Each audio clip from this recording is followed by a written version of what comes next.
পাকিস্তানের একজন ডক্টর সাইদ, তিনি নতুন করে ক্যান্সারের উপরে গবেষণা করেছেন এবং এটা পত্রিকায় লেখা হয়েছে।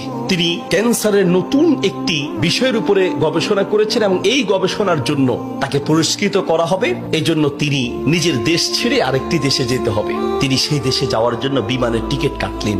তিনি তার জীবনে দোয়ার যে ফল, দোয়ার মাধ্যমে যে কি করে অসম্ভব সম্ভব হয় তার বাস্তবতা তিনি নিজ মুখে বলছেন যে আমি বিমানের টিকিট কাটলাম, বিমানে উঠলাম, মনে বড় আনন্দ। দীর্ঘদিনের গবেষণার পরে আজ আমি পুরস্কার পেতে চলছি।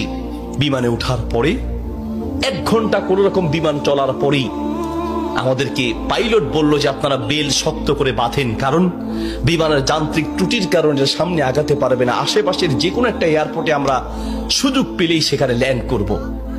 তিনি বললেন। কিছুক্ষণ পরেই বিমানটা ল্যান্ড করলো। আমি একেবারেই ভেঙে পড়লাম যে আহা, আমার বোধহয় যাওয়া হবে না। বিমান ল্যান্ড করার পর জিজ্ঞেস করলাম এটা কি যাবে? বলছে যে ত্রুটি, এটা আজকে যাবে না। তাড়াতাড়ি বলছেন যে আমি সেই বিমান বন্দরে বিমান থেকে নেমে চলে গেলাম ইমিগ্রেশন কাউন্টারে, গিয়ে বললাম যে আমি তো ওই জায়গায় যেতে চাই, পরবর্তী বিমান কখন? বলছে পরবর্তী বিমান কমপক্ষে 16 ঘন্টা পরে, আর এই বিমান যাওয়া সম্ভব নয়। তাহলে আমি কি করব? বলছে আপনি একটা কাজ করেন, যতদূর এসেছেন 3 থেকে 4 ঘন্টার মধ্যে আপনি পৌঁছাতে পারবেন যদি দ্রুত একটা প্রাইভেট কার নিতে পারেন। বলছে আমি তাড়াতাড়ি সেখান থেকে বের হয়ে ব্যাগটা হাতে নিয়ে দৌড়াতে দৌড়াতে এয়ারপোর্টের বাহিরে গিয়ে এক প্রাইভেট কার ঠিক করলাম।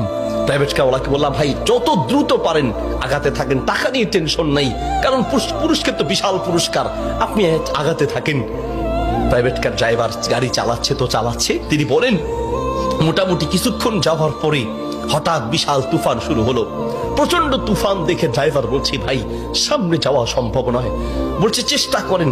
বলছে দেখছেন কি অবস্থা, রাস্তাঘাট সব গাছ বালা ভেঙে রাস্তায় পড়ে আছে।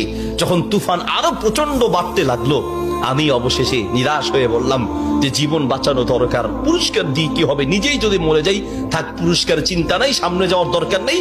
আশেপাশে বাড়ি ঘর দেখলেই কোন একটা বাড়ির সামনে গিয়ে দাঁড়ান, বাড়িতে গিয়ে অন্তত নিজের জীবনটা বাঁচাই। একটা ঘর দেখতে পেলেন, ড্রাইভার সেই ঘরের সামনে গিয়ে দাঁড়ালেন, দরজায় নক করলেন। একজন বুড়ো মহিলা বের হয়ে দরজা খুললেন। বলছে বুড়িমা আমরা মেহমান বিপদে পড়েছি, বাহিরে তুফান চলছে, একটু আশ্রয় চাই, কোনো পুরুষ থাকলে বলেন। বলছে ভিতরে চলে আসেন, কোনো পুরুষ আমার ঘরে নাই, তবে আপনারা বসেন, নিশ্চিন্ত থাকেন, আমি আপনাদের মেহমানদারির ব্যবস্থা করি। বলছে ঘরে পুরুষ নেই তো কোথায় গিয়েছে? বলছে কি বলবো দুঃখের কথা, কিছুদিন আগে আমার ছেলে এবং আমার স্বামী তো আগেই মারা গিয়েছেন, আর কিছুদিন আগে আমার ছেলে এবং ছেলের বৌমা দুইজন একসাথে অ্যাক্সিডেন্ট করে দুনিয়ার থেকে বিদায় হয়েছেন।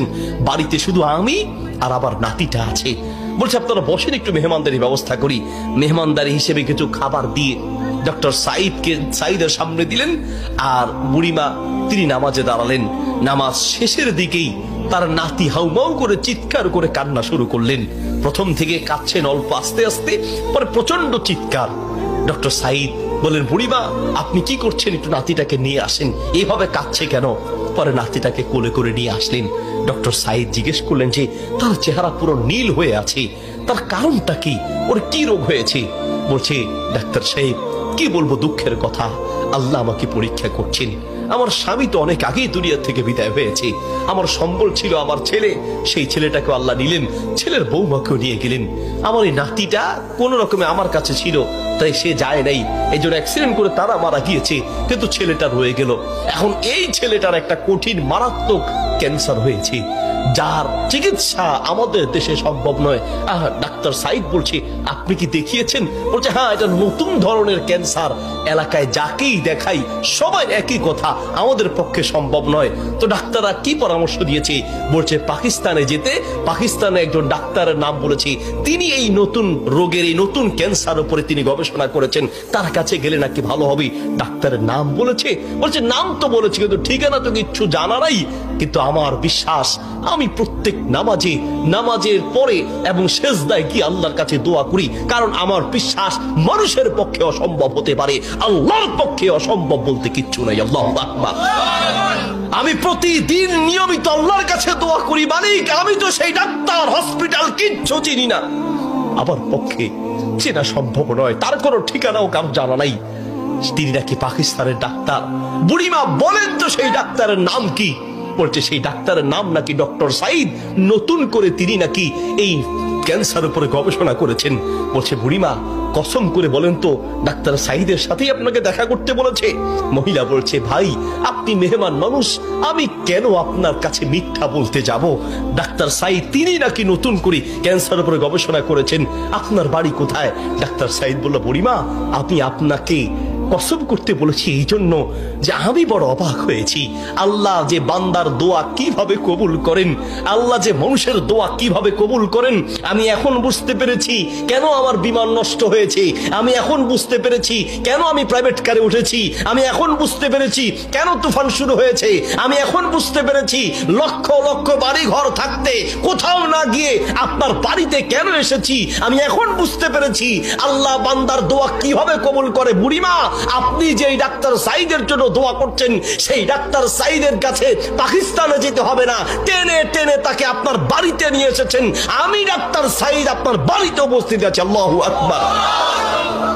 প্রিয় ভাইরা আমার, আসা আন তাকরাহু শাইআন ওয়া হুয়া খায়রুল লাকুম ওয়া আসা আন তুহিব্বু শাইআন ওয়া হুয়া শাররুল লাকুম। আল্লাহ বলে বান্দা শোনো, আমরা অনেক সময় দোয়া করতে গিয়ে আমরা অলসতা পেশ করি, অথবা অচেতন হয়ে যাই, অথবা দোয়া করার ক্ষেত্রে আমাদের ইয়াকিন থাকে না। কারণ হুজুর কত দোয়া করছি, কত বলছি আল্লাহর কাছে, কই না হুজুর আল্লাহ তো শুনে নেই, ঠিক না? অনেকের কথা অনেক হুজুর দোয়া করার জন্য বলেন, কত দোয়া করছি হুজুর, তাহাজ্জুদের সময় দোয়া করছি, শেষ রাতে দোয়া করছি, চোখের পানিতে বুক ভাসিয়ে দোয়া করছি, কত চাইছি আল্লাহর কাছে, হুজুর আল্লাহ দেয় নাই। শোনেন আল্লাহ বলেন বান্দা মাঝে মাঝে আমি তুমি চাও আমি দেই না, এই যে আমি দেই নাই হতে পারে আমি এই না দেওয়ার মাঝেই তোমার কল্যাণ আছে। আল্লাহু আকবার। আমরা জানি না, হতে পারে ওই যে আল্লাহ দেয় নাই সেটার মধ্যেই আপনার জন্য কল্যাণ দিয়েছি। এই জন্য দোয়া করবেন, পান বা না পান দোয়া করে